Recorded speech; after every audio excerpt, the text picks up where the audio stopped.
Hello, and welcome to episode 9 of the Better World podcast, where we read and commiserate on the atrocities in Kingdom of Ash by author Sarah J. Maas. I'm your host and main victim, Cell, writer and director of The Better World, a not for profit fan film inspired by Throne of Glass. We will be meeting roughly 3 times a month to discuss chapters because the Better World podcast is the cast and crew's homework prior to starting rehearsals. So while most of our folks are on the East Coast United States, our wardrobe director is in Canada, and I currently live in Japan. I have with me today my actors. We have Ash and Amber. Can you guys introduce yourselves a little bit? Sure. Amber, I've been on here a couple times and I love it here. I've been catching up on the books and I play Elid. I am playing Fenris, and this is, I think, my second time here, so I am excited to get into some other chapters. Nice. So, this episode's theme today is pretty easy, honestly. It's Dorian. This guy's just been off doing his own thing, and we're actually going to catch up and see. I mean, he's been doing awesome things up until now, but now he's alone and unafraid, and we're going to go look at him. Dorian, unfortunately, is not a part of the better world, and that was a conscious decision on my part. Um, Originally, I had an actor playing Dorian, but they couldn't make it, and they were honestly like very good as Dorian, so I made the conscious decision not to include Dorian in the movie. He is mentioned several times. He does still keep in touch with Aelin, and he gives her kid presents, and it's very cute. But these are some of my favorite chapters in the book because he is just awesome, even while he's trying to figure himself out. So, that is our theme for today. It's just going to be Dorian. And is anybody drinking anything interesting today? Because I just have my big 2 liter sports drink, Japanese sports drink, Aquarius. So yeah, that's what I'm doing because I drank last night. I have fire. You And have a fire. delightful cocktail. Yeah, I'm just drinking fire, guys. Usually someone doesn't respond with fire immediately after being asked what they're drinking, but I mean, it's kind of true though, because it's whiskey in a glass. That's almost like fire. But it is whiskey and it is a drink not inspired by our boy, but inspired by Lorcan. Oh my god, it's okay. You guys can't see it, but there's smoke just like satisfying. spilling out of this glass. That's how you get a smoked cocktail. That was so aesthetic. Oh, it gets even better What? though. Once you actually lift it. Ah, I But yes, want it. this is I love a whiskey great drinks. cocktail. I actually like hand mixed the whiskey that I'm using, and it has a nice little rose ice cube in it, as well as rose water sugar cubes. So What? it's all like Okay, wait. it's You a have to theme. explain to There's us what a is in the drink. yeah. Mhm. It is literally just whiskey, bitters, and sugar. 3 ingredients, and I guess smoke if you count smoke as an ingredient. Lorcan is a But simple man. there's a local distillery near me that like lets you go in and do all these blending experiences. So I What? have like this amazing little homemade blend for myself that's like 40% of their 3-year whiskey. They have a Union Stout that I have 15%. It has maple syrup in it. And it has one that I can't pronounce, but I will give a try. It is a more of an Irish take on a whiskey, and it's called the Laproy Lefroy? Laproy? Lefroy? Not exactly. I don't know if you can see where I spelled it, I know but that I it's like I've had it before. oh really? Yeah. Yeah. Okay, cool. Well, then perfect. Yeah. You are probably better at answering the pronunciation question than I am. At least that's how everybody else pronounces it, so I don't really know if that's correct or not. Irish people in chat, Gaelic people, please tell us Good how to question. say It's been a Lefroy. month since I Right. heard it, so I can't be helped. But that's the whiskey in here, the little rose ice cube, And what and is it then called? got some. It's called Thorn because it's based on like he's kind of a thorn in your side to the whole group, as well as being like every rose needs its thorn, so Elid needs her thorn. It's true. Very cute. I, Okay, so before we start diving into the chapters, does anybody have an out of context quote that they loved from these chapters?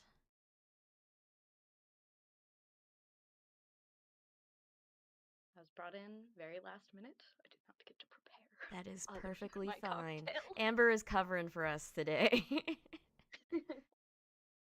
I think I really liked this line, which is Dorian hunted through Morath in 100 different skins. That's a great That one. line. That one, like, and it's just very fitting for this series of like this chunk of chapters as Yeah, to like how this he's infiltrating everything. this arc. It's true. It's so weird that he just recently learned how to shapeshift and he's just like doing it seamlessly. It's honestly okay. So that is a very good one. We will get into the chapters. We'll start with chapter 68, just as Dorian reaches Morath. And he's trying to figure out a way inside. We know that he has hidden the word keys just like in a rock somewhere, which, if you really think about it, I think about this part a lot. Like, if you just threw the word keys somewhere, would they really be able to find them? To like put something like I feel like a lot of times people put them in these significant places to them and it's like cool, that's great, but if you just put it like under a rock over there, no one's going You to didn't guess know, where will it is. anybody ever find this thing? There's no personal connection. There's no a bunch of little things that could tie it back to you. It's Nope. just It's just this is a some matter of random convenience. rock on some random mountain surrounded by other mountains. And I'm like, yeah, and Dorian's just like I can't find the line, but it's essentially like he prays that he remembers where he put it. So Luckily, he Yes, did. he's taking that part very seriously. yeah. So yeah, he actually gets inside as a mouse. Um and he listens to a couple of women in the kitchens while trying to avoid the cat, and the servants are saying that there is a special guest. And Dorian is just not sure what it could possibly be, but he knows that Erewhon is headed as well to the council room to greet this guest. And he goes, and when he goes and hides in a corner, well, it's Maeve. Last time we saw Maeve was ages and ages ago. It was before Aelin escaped, I think. I think the last time we saw her was maybe like chapter 12, like when she is torturing both Aelin and Fenris by killing Connell. I honestly think that was the last time we saw her. Yeah, I think when she went to go retrieve the Wordstone collars that she thought existed was like that was the last moment we've seen her. Yeah, Right she before she left. told she told Aelin that she was going to go retrieve the collars, and that was like that was like 50 chapters ago. So Almost exactly. It was very much like you saw the last of me or whatever, that like meme with yeah. and then, yeah. It's like, oh no. So we in chapter 69 we check back in with Adian and the war gang. Um, at least the Orinth war gang. They've gotten back to Orinth with the help of Rolf. Um, and they're not doing great. Um, this is actually a point that I bring into the better world where like Orinth just doesn't feel the same. And I think even 10 years later, this image of the shining city of Orinth, even if they restore it, um, it affects Adian the most. That this is kind of what he always sees is Orinth in shambles. It's like its white walls are like gray and the streets are barren and like nobody looks happy, and to have kind of like your home turned into that for 10 years has got to be really rough. And I'm not sure if 10 years of rebuilding and everything is enough to really erase that. No, Um, especially because he has such fond memories of growing up there, and yeah, so it's even more devastating to see something that like you cherished be just so broken. yeah. Become tainted. So, oh boy, he shows up and Darrow is there waiting for him. All of the lords are, and he introduces Rolf to them. Well, Lysandra's there too. And she kindly reminds Darrow that all of these people who are coming to help Orinth are there for Aelin and not for Darrow. But before they get into a huge argument, Murtaugh's like, "Hey, Evangeline's here. Like, you should go see her." And Lysandra just leaves. I mean, it's her daughter. She wants to go see her. So and he does say something that's interesting.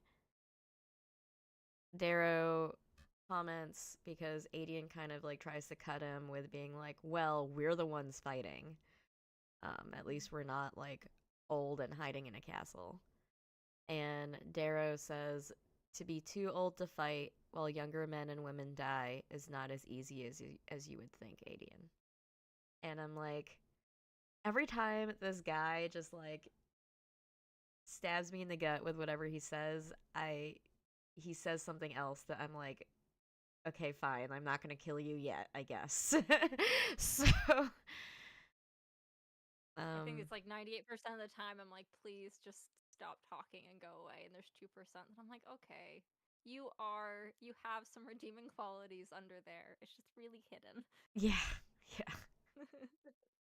They go and prepare for the siege, and then Adian goes and checks in with Lysandra. And Lysandra is a little bit sad because she's pretty much lost all hope. Um, she says, "Deep down, some part of me thought I'd live to see her sitting here. I thought we might actually make it somehow."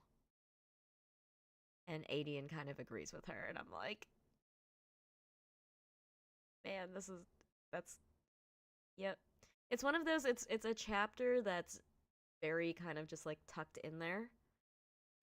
And it's not very loud. There's especially after um the huge conclusion of part 1, where like Aelin on the plane and and Elide running after Lorcan and Manon becoming queen, like this is kind of like a chapter that's like stuck in there. But I think the implications of there was a point where they all thought they were going to die. Like, Mhm. um anyway, chapter 70. Dorian realizing that Maeve is here and is not doing great. He's trying to figure out exactly what she is doing here. At first he thinks that Aelin has been brought to Erewhon and is absolutely terrified about that. Um, but I think like the power dynamic here between Maeve and Erewhon is very interesting. Um, it's very obvious that like both of them are powerful, but Maeve seems Maeve realizes that she doesn't have a lot of external power and is kind of in deference to Erewhon. Like she is very like at least on the surface it feels like she is bowing down to him because she needs him. And I think Dorian kind of realizes that as well, especially when um, Maeve admits that she had Aelin and then lost her. Um, This is and the first time we see Maeve not just the like very confident controlling the situation and more like really thinking and choosing her words. yeah, she's very much she's very much in a diplomat mindset at this point and not exactly in a position of power. I think that's what the feeling is right now. And she offers to Erewhon the Karenqui, which are we know from Tower of Dawn are her handmaidens. They are extremely loyal to her, and she tells him, "Hey, I know that you have been having trouble finding hosts for the Valg princesses. Well, I've got 6 Karenqui who are volunteering to be hosts, which is a huge deal. Like we know from before that Valg princesses are a lot stronger, and they usually take over the entire Persian. Like they like the same thing as the Valg princes. So these to have Maeve take her like most loyal subjects and just like hand them over is I they mention it later, but I think in this moment is rather understated. Especially that Erewhon like kind of he doesn't brush off the offer, but he doesn't give it as much weight as I think Maeve wanted him to. But he says that he will give it some thought and is just like, you can stay, I guess, until I make a decision. And then, just as we think that Dorian's about to get away with his little spying, Maeve catches him. Um, she actually knew he was there all along. Tells him, "You are not a very skilled spy, King of Otterland." But I mean, like, okay, she says that, but like, the man doesn't get caught any other time. Like, I think he's doing great. Yeah, I think he was just up against somebody that would know too much. But I did want to share too, like just that sharing of her handmaidens. That is the exact moment that I was like, she is so incredibly desperate right now. This is this is it for Maeve, and she knows it. And like to see that like glimmer of what we saw from when Aelin was being like tortured and what Maeve's life might have been like back where the princes are from Mm-hmm. was so incredibly like also that desperation and all she targeted towards books and like learning as much information as she can. It was very neat to see that coming back for her Oh, character. yeah, and in addition, which I didn't mention because it was just like a part of this whole desperation thing. Aelin's letter to the Fae of Doranel actually worked. So the reason that Maeve is here is because Doranel turned on her. Which tells us that Maeve is not stronger than the entire army of Doranel. Cuz Good to she know. Went yeah, in our favor. right? And like that just like that hit me right now. And I'm like, "Oh, no, she either for whatever reason She did not make Doranel pay. I would have thought that would be the first thing she would do is raise that fucking city to the ground. I think she got to a point where she just started burning every bridge she had, including Doranel, including her handmaidens. Like, even though most of them are still so, or seemingly so loyal to her even to the end, it's like they're never going to forget that she gave over some of their kind to Yeah. Erewhon. I think she's doing whatever she can do to like make the general public not turn on her and like try to diverge where she can, but for the most part, like yeah, she's really destroying any of those other relationships that she did have in place. And like I think she really is showing her hand with the Kieran Kui because like those were such a well hidden secret Yeah. that like now especially with we know the fact that she knew Dorian was in the room, like she disclosed that to Erewhon and Dorian all at once, which are two pretty significant people to Yeah. disclose that to. I wonder if it would have been better for her to be like, hey, Doranel got kind of out of hand. If you help me, you'll also have the armies of Doranel. Like, let's inject like a couple of Valg princes in there and see where that goes. Like, something like that. And like, I will lead like the Doranel army or like something like that. But like, I don't know. It's just like such a hey, I lost Doranel and also here are my handmaidens and please help me. And I'm kind of like okay, man.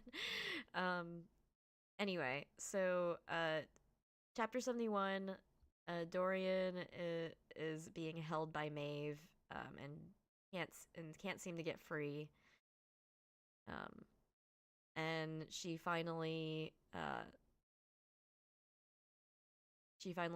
kind of lets him go, so he shifts back into himself. Um, and she even mentions, she's like, how handsome you are. Like, yep, that's Dorian. And Dorian asks how she knew that it was him, and she said that uh, she felt the power in Aylin's memories. So, like, the same taste or scent of his magic, and that's how she recognized him. But the shifting is new. She wasn't. She was a bit surprised about that. And he finds out that Cyrene was spying on them for Manon or for Maeve, and that the matrons showing up at the Kraken camp are actually because of Cyrene, even though Cyrene was only there for a day.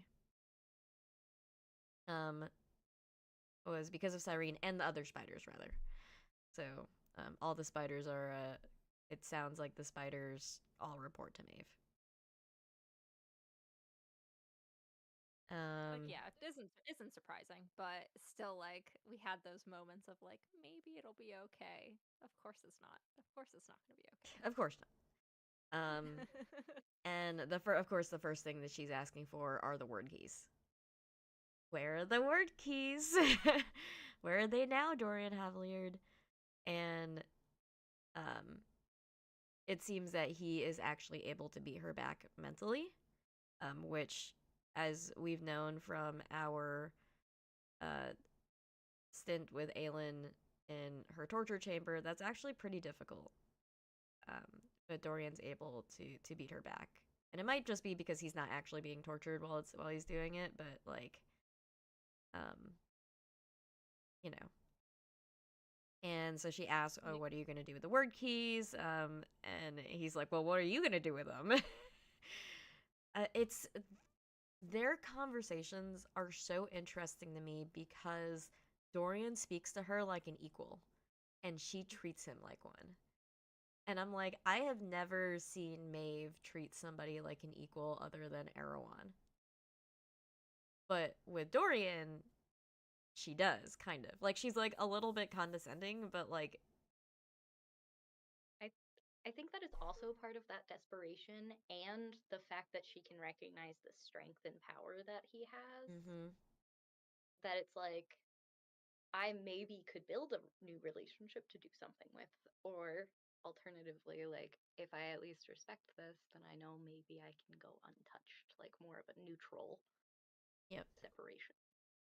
Yeah. And because, she didn't know about the shifting, there's also probably that aspect of like, what else don't I know about what he can do? If that's something that I hadn't even considered in the realm of possibility for him, what That's else true. does he have that I don't know about that could be potentially more dangerous?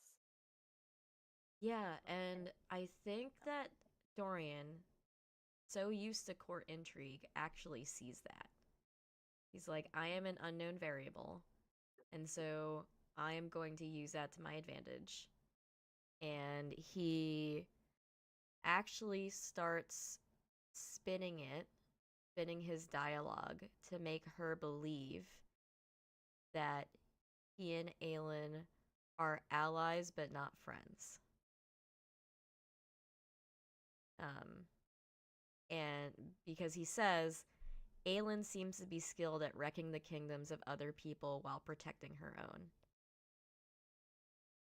And I'm like, that's actually a brilliant line, right? Because everything Dorian says in this conversation and in other conversations with Maeve are not untrue.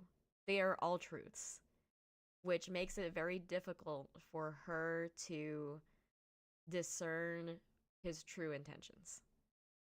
Because he's not technically lying. That is what he believes, I'm sure, actually. um, but I'm sure on the other hand, he also knows that Aelin is just doing her best. Because you And guys that, can be like, friends doesn't mean you can't see each other's flaws. Yeah, exactly. and I think it probably the fact that she was able to identify Dorian because of Aelin's memories, like that means she knows what like relationship Aelin and Dorian had. Yep. And so that's going to be something that like he's at a disadvantage of having her believe he's neutral by default, so he has to kind of ham it up. Yeah, exactly.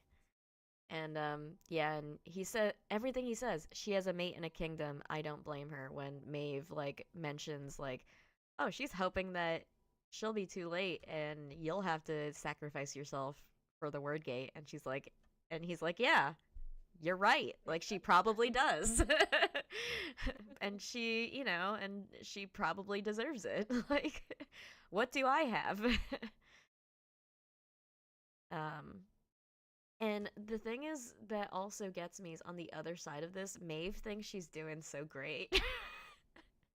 And maybe it's because like we know Dorian from 7 books now that like Dorian's like strength and purpose and his trust in Aelin is like pretty unshakable. Um like he's the one who told Kael like you need to love all of her, right? Like stuff like that. And so like this does not this conversation, while I was like, maybe, at the end of it, I'm like, no, like Dorian knows what he's doing. He's just doing his court intrigue thing. And they continue to go back and forth, and um, they kind of confirm that, um, or he says that there's no other way to end it except um, to submit to the will of the gods. And Maeve says the keys could end it. They could do anything. Destroy Erewhon, banish those gods back to their home if that's what they want. Open another door to realms of peace and resting. And it kind of tempts him because he can see Sorsha. Um, and finally, he just says, why don't you ally with me? Like me as Otterlin, right? Like Otterlin will be your army that you need. Your army and your kingdom. Um, and he says that he made no promises to Manon, and Aelin will mark me as an enemy. But he says that Aelin will not risk killing an ally. So it everything he says is so plausible, right? He's just like it sounds like he's trying to buy Maeve away from Erewhon, right? And Maeve probably knows that, right? She's just like, oh, like he's allying with me because that is one less thing that they have to worry about. Which is true, like that would be a good um, you know, method of getting rid of that, but The whole concept of the enemy of my enemy is my friend. yeah. Mhm. Yeah. But yeah, the essentially Maeve is just like, all right, let's get married. Put a You ring on it. you came to Morath for a key and will leave with a bride. And Dorian's just like, I will leave with both. let's get this straight. I will leave with both. And they start trying to find out where the word key is because in all of Morath, they have all of Morath to search. And as we've discussed before, if you just stuck it in like a brick or like under a rock somewhere, no one's gonna find it. But at least they know that it's somewhere in Morath. So uh he does. It's Oh, go ahead. destroyed, right? Like part of it's already destroyed, so it's like cool. We can narrow that part down. Yeah, right. At least a third of Morath is gone. So like I just got 2/3 of it left.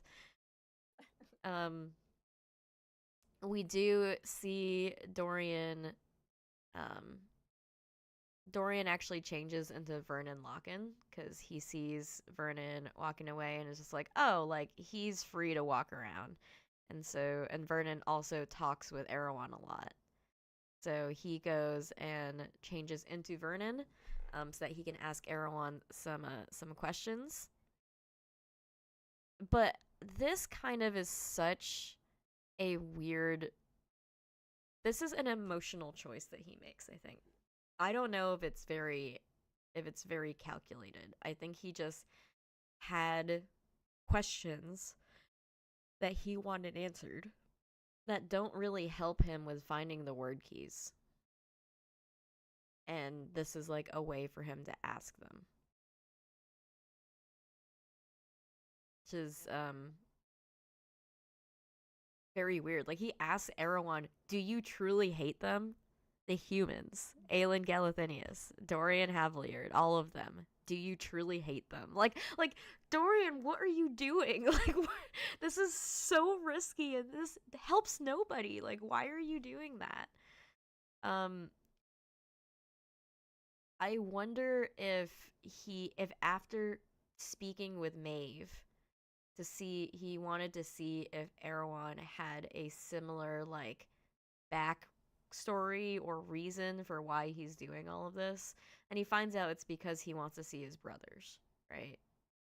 Which may be like a key bit of information, but I think also he just really wanted to know. He also asks about his father, and confirms that the previous king fought him pretty much the whole time. He never bowed, not completely. Which Dorian has taken psychic damage.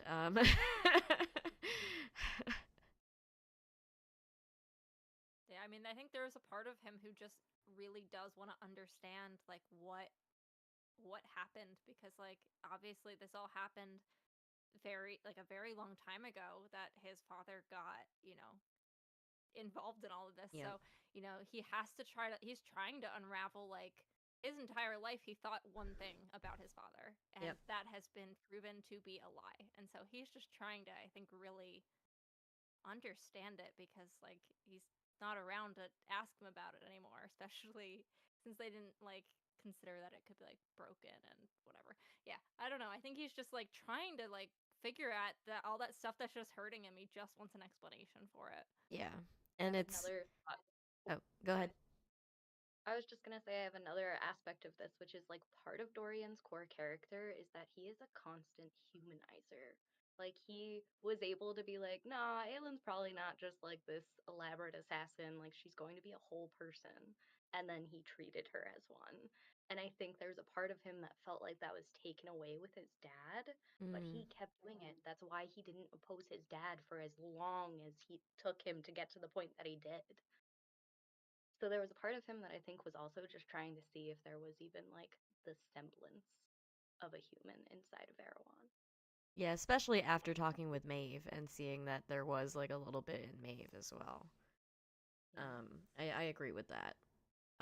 However, Maeve is very upset at him for going and talking to Erewhon. She's like, that was really dumb.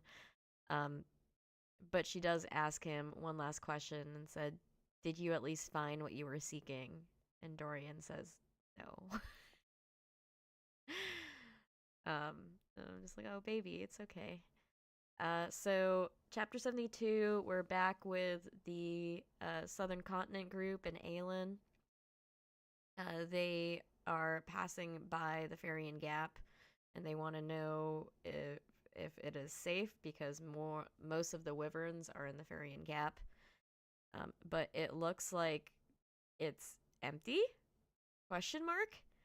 Um, Note that the last time we heard from the Farian Gap was when Manon went to go talk to Petra and the rest of the Iron Teeth there to appeal to them for a better world.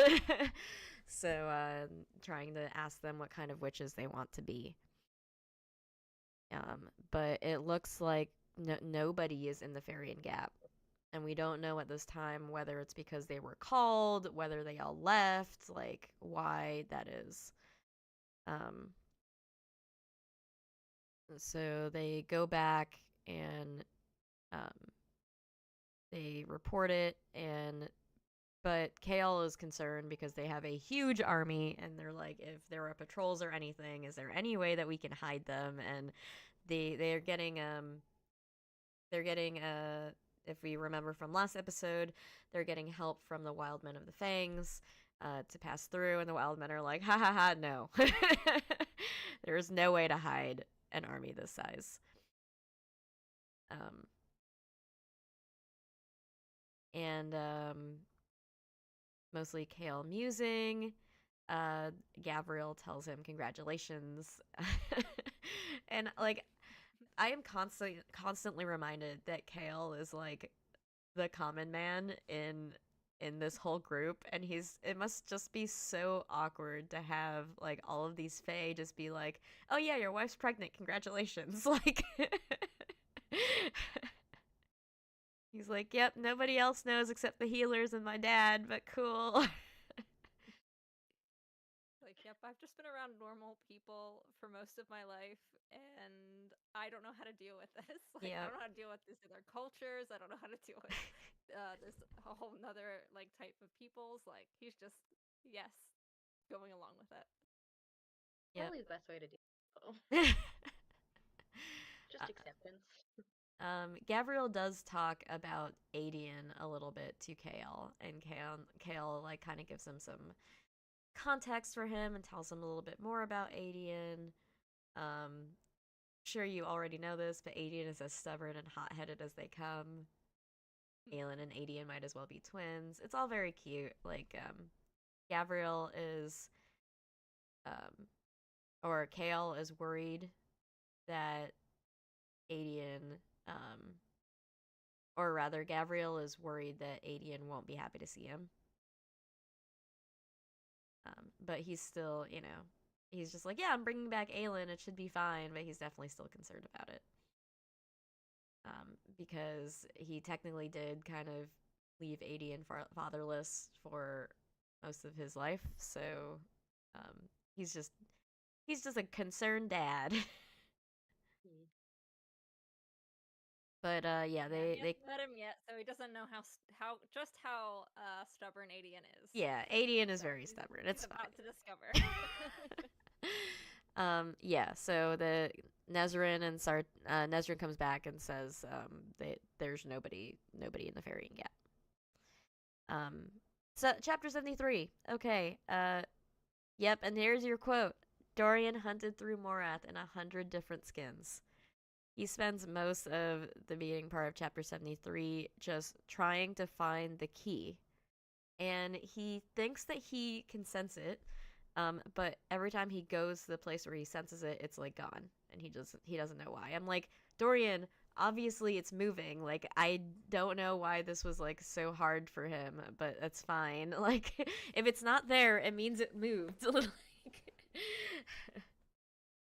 um, and he goes through all sorts of different animal skins, trying to figure out where to go.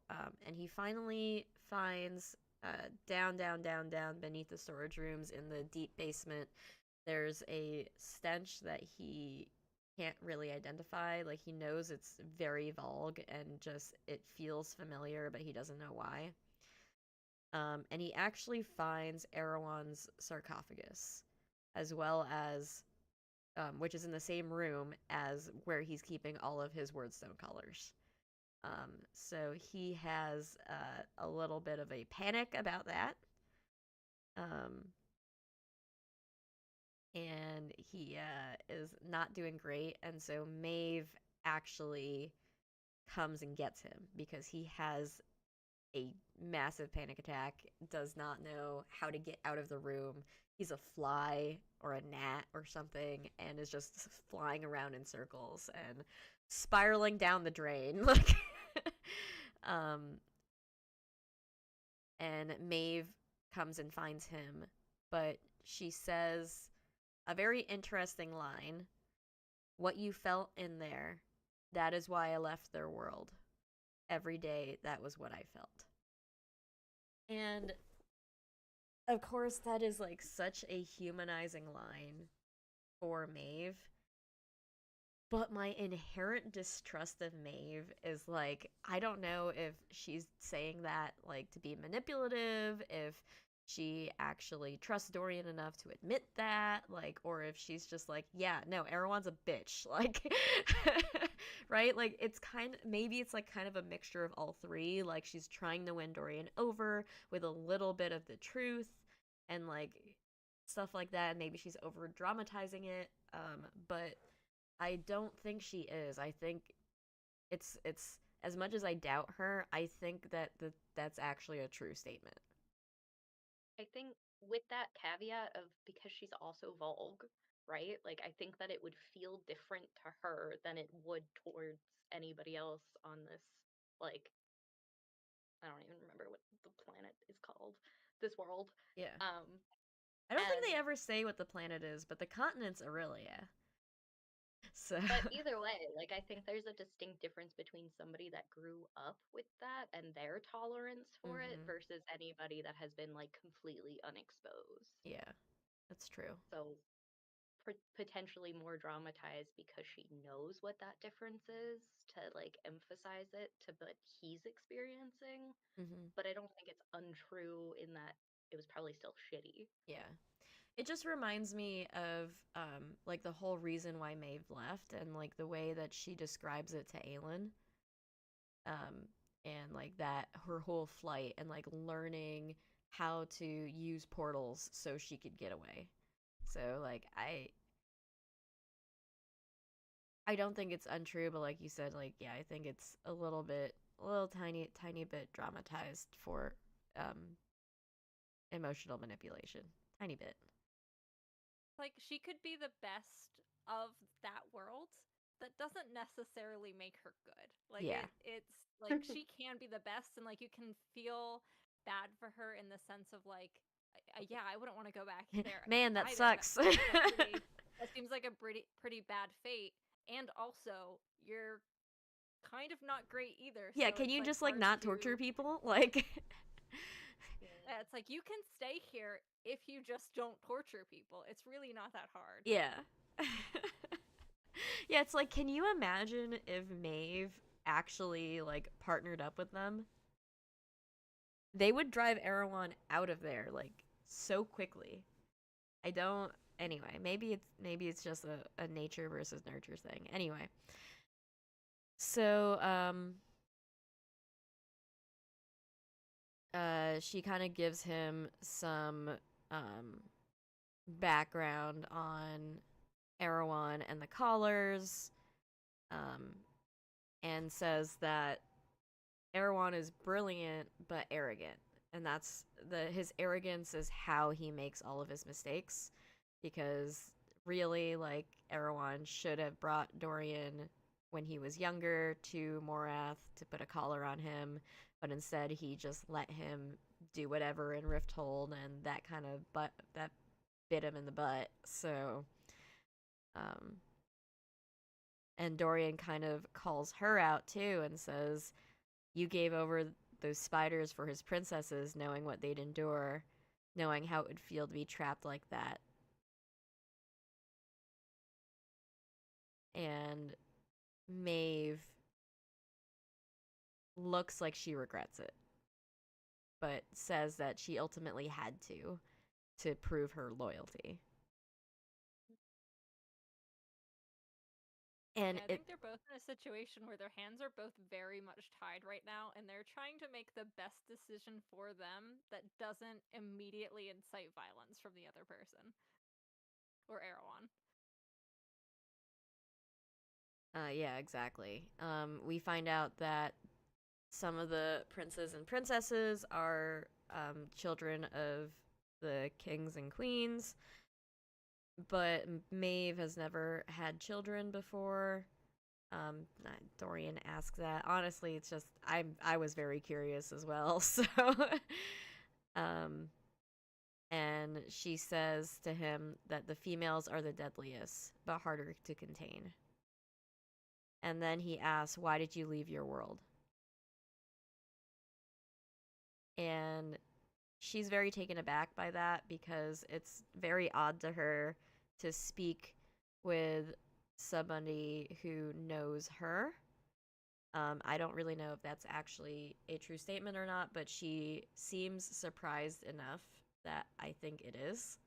I think it actually catches her a little bit off guard, like, oh, like, we're actually talking like people. Like, oh, look, the human thinks he's people. Um, but yeah, and then she admits why she's less powerful than, or not why she's less powerful, but why her power is different from the king's.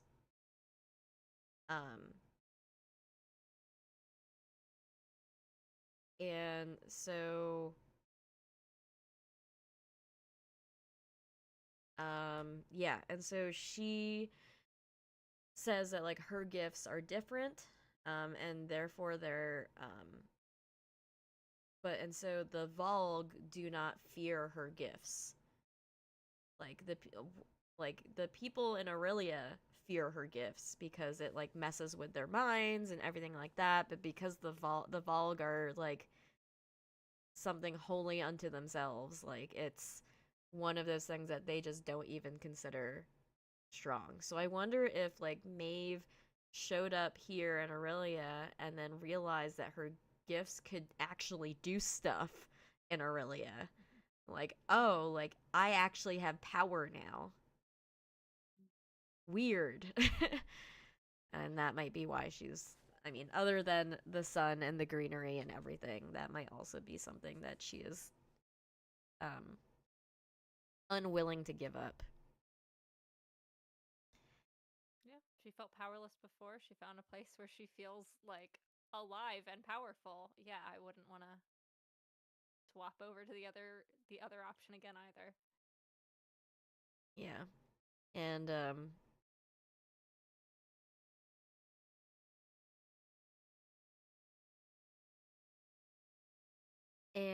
he Dorian actually asks her, "Do you feel Volg or Fey?" And she responds, "I am what I am." He says, "But who do you wish to be?" Which is a sentence that keeps popping up for Dorian. It's a very encompassing theme. Um, but she says, "Not like Erewhon or his brothers. I never have." And she goes back to him, "Do you know who and what you wish to be?" And he's like, "I'm figuring it out." I'm like, yes, you are, buddy. You have been for like 74 chapters now.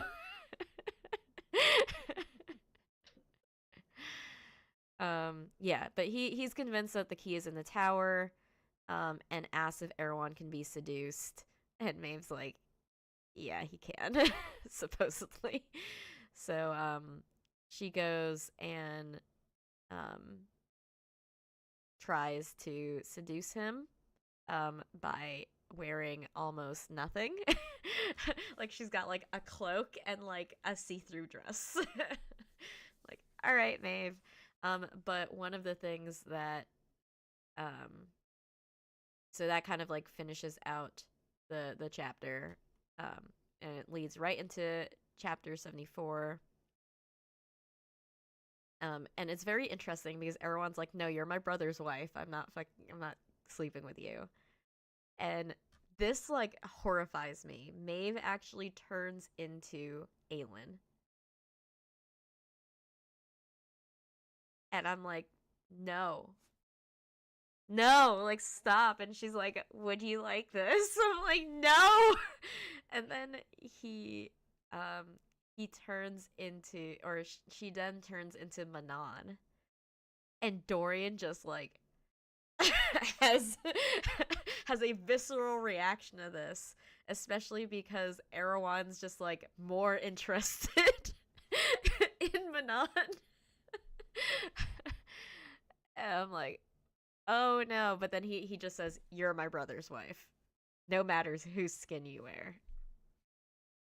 And I'm like, weird weird hill to die, like weird hill to stand on, but sure. Like, I mean, that's the one thing we have seen him do this whole time is like respect the shit out of his brothers. yeah, that's true. It's just kind of like, of all the shitty things that like you don't do, this is the one. Like, all right. Um, and so the problem is that now Dorian can't get into the chambers. Um, and so she meets him the next day and offers that, she's going to bring the rest of the Karanqui, as soldiers. Um, and she admits that she heard about Aniel and is like, "Hey, you're afraid of Aelin.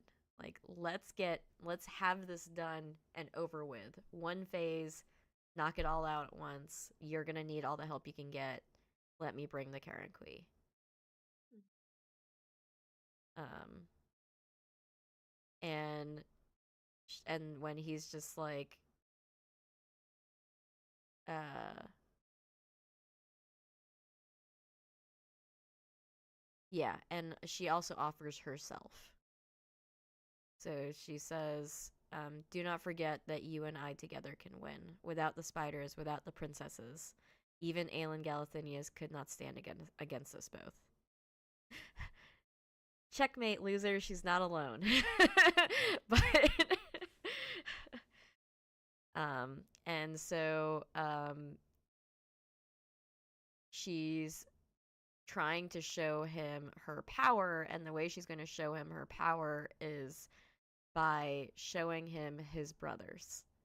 Because as we've seen, she's like, "Ah, yes, I realize that you are not tempted by anything but seeing your brothers again. Guess what? I can't actually send you back to their world, but I can show you their faces."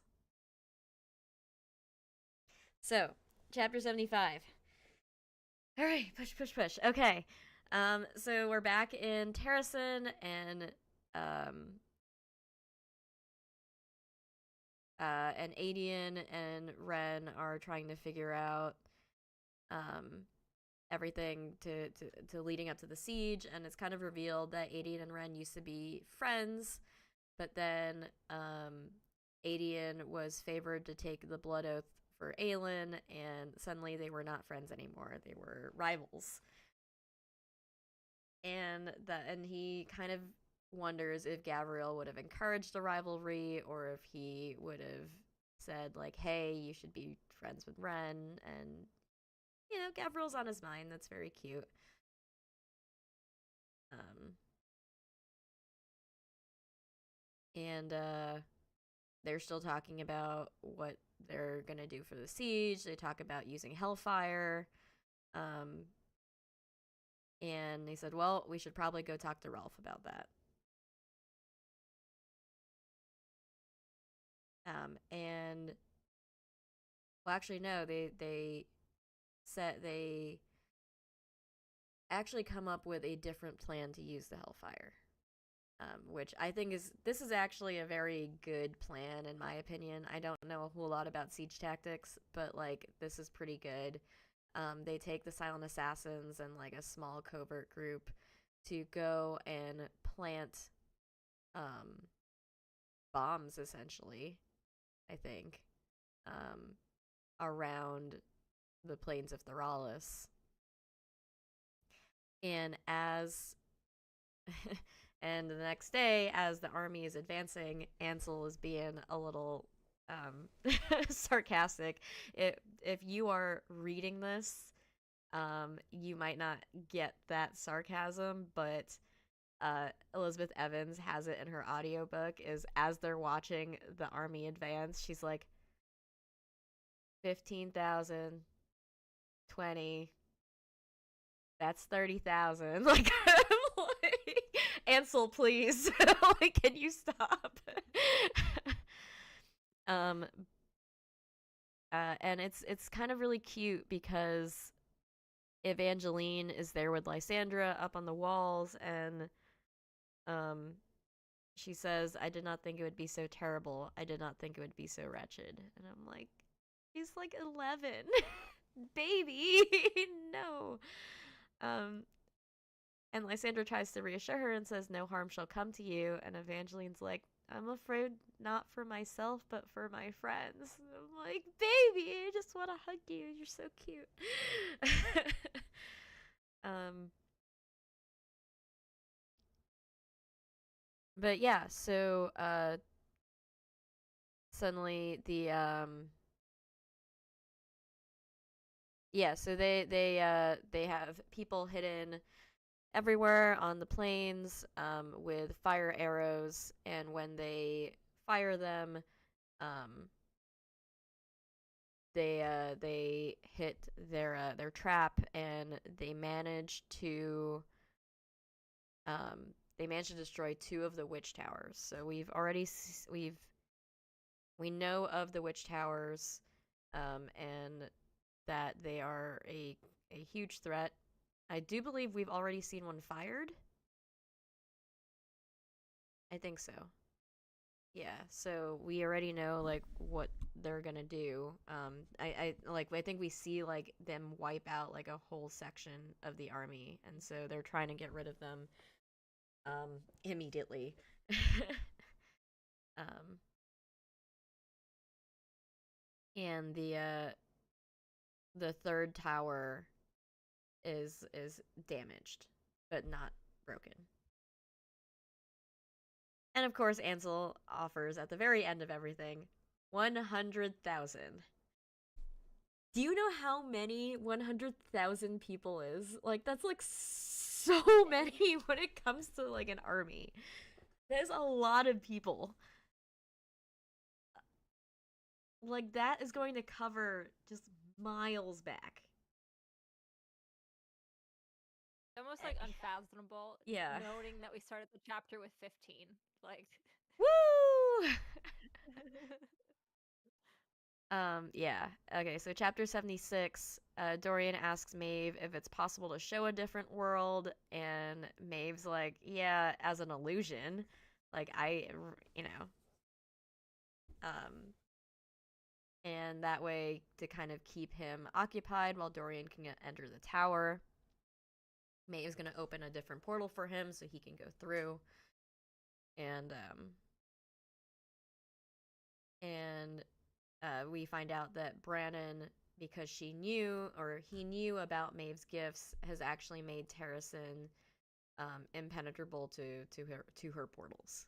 Like, there's wards and everything around Terrasen, so that might be key later. She can't just like open a portal and have like a whole army show up. Like they actually have to walk in. Um, and yeah, so they wait until nightfall. Maeve meets up with Erewhon. Something about liminal space between light and dark when one force yields to another. Just stuff. um, and he goes and Dorian steps through the portal and into chapter 77. He is actually very surprised that the room just looks very normal. Just like, oh, this is just like a bedroom. Like he wasn't really sure what he was considering, but like he was thinking like, oh, like there's gonna be spell books and like ancient weapons and like exotic beasts, and it's just a bedroom. There's no closets, nothing, just a bed. But he can feel it. He can feel the key. And when he goes towards that feeling, he finds a young woman. And this feels like very similar to Peltane, right? And I think he actually mentions it a little bit later. He sees the scar that is on the girl's arm, and he knows that that's where the key is, and that's also how Caltaine was kept prisoner. He demands that the woman give him his give him her arm, and tells her to lie down. And he cuts the word key out of her arm. And when she is finally free of the word key, she begs him to kill her. And Dorian can't do it. He I am torn about this because I know why he doesn't want to. Like it's kind of like horrifying to kill like an innocent person. Um and he knows he can't save her because if he brings her with him, like that's going to just hinder him, so he can't bring her. And she keeps begging him to kill her, and is just like, would it be a mercy? Manon would have ended it, freed her in the only way left. Kale would have taken her with him and damned the consequences. Aelin, he didn't know what she would have done. Probably saved her and like blew up the entire Morath, but she's not here right now. So and he asks himself again, who do you wish to be? And he admits he's not any of them. He was nothing but himself. And he's kind of frozen, but he finally knows who he wishes to be. And admits that he wishes to be a king worthy of his crown, a king who would rebuild what had been shattered both within himself and in his lands. And you can see he's about to pick up Damaris, and Maeve goes and kills the girl anyway for him. Consider it a wedding gift, Majesty, to spare you from that decision. But the minute that he has the word key, he is attacked by Maeve. Dark power in his mind. Chapter 78. He was in Erewhon's room and yet not. And Maeve's just like, give me the key, please. And then we shall retrieve the others. Such things I have planned for us, Majesty, for our union. And she just starts telling him all her plans. She's gonna keep him young. They're gonna rule everything, and with his power, not even Aelin can stop them. And Dorian just goes, "Don't you think it's rude to leave without a note?" Like, you sassy bitch. I love him. Yeah, and he did the same thing with her that he did with Cyrene. So he kind of had gotten his own claws like into her power.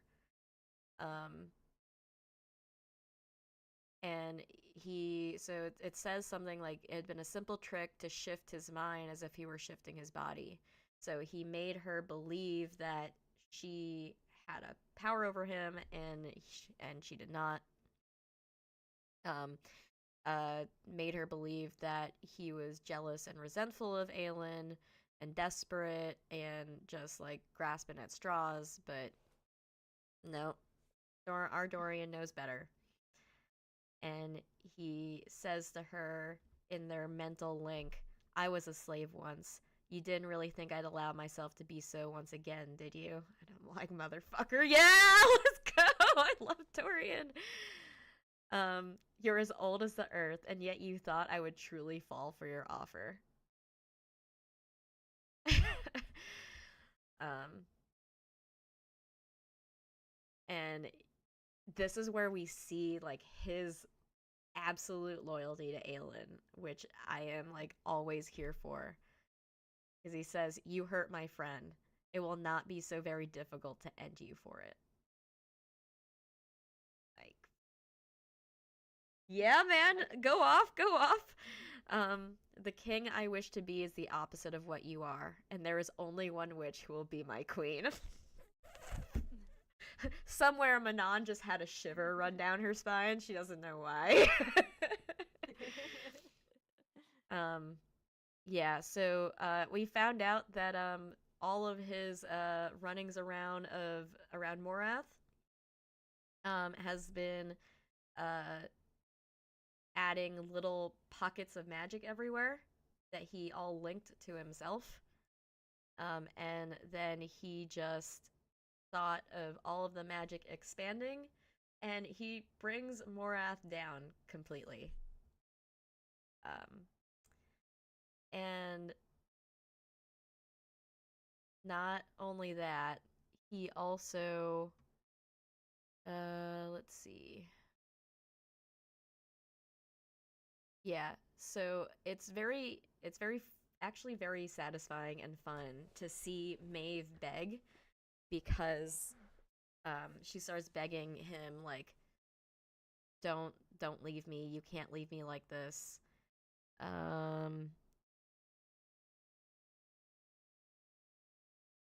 Yeah, so you can't leave me like this. Like, Erewhon's going to kill me.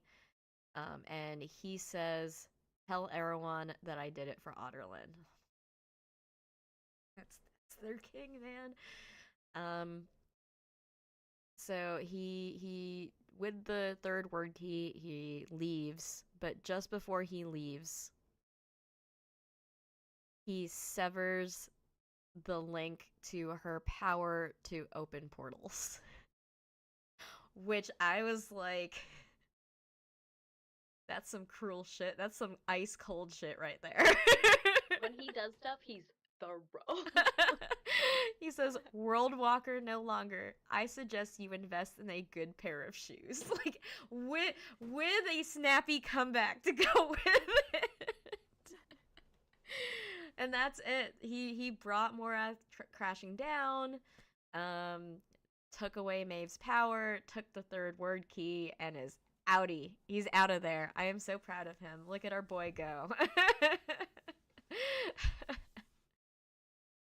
think it's funny because like over these chapters we almost see like humanization of Maeve and Erewhon, while we see the elevation of Dorian and like his abilities and powers and all of that like untapped stuff that like he's yet to really fully unleash. Yeah, exactly. It's one of those that like I am like honestly scared of Dorian. Like, in all actuality. He is a terrifying human being, even more than Aelin. He's just kind of like, I can do whatever as long as I learn it. Like, all right, man. Okay, so I don't know if we have an argument for MVP. In these chapters, considering he's got a whole ass theme dedicated to him, I'm just gonna nominate Dorian in case anybody wishes to challenge that.